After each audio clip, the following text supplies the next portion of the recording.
Let's take a moment and talk about your garter removal. You know, about 50% of the guys that book our show choose not to do anything with the garter removal. The other half of the people choose to do a range of different things. The traditional way of doing the garter removal is you as the groom approach your bride and use your hands and very simply slip off the garter. The one small step up from that is to actually blindfold you as the groom and then go ahead and remove the garter.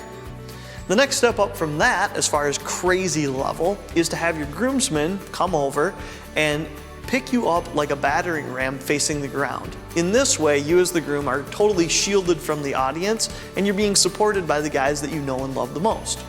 Then you're basically walked up to your bride and the garter is very simply slipped off of your bride. The next step up from there is to do something that we call dancing on up the middle. There's two groups that are facing each other, about 15 people in each group, and as the groom, you approach your bride to a different set of music each time.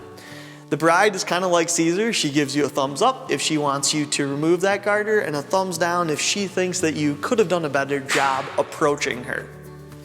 From there, then we usually play a quick game of musical chairs, and we give away the garter to whoever wins musical chairs.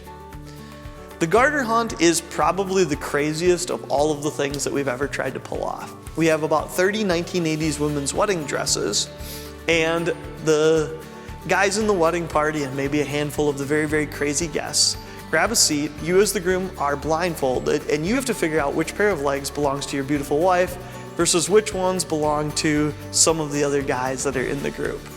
This has a lot of shock value, and I find that anywhere between 60 to 80% of the group takes out their phones and they videotape when we do this garter hunt with all of the wedding dresses. So take a minute, decide which way you would like to handle the garter removal, and remember, with the garter removal, if you don't do it, nobody's really gonna remember that. But if you do it, why not have a whole bunch of fun and make them go crazy?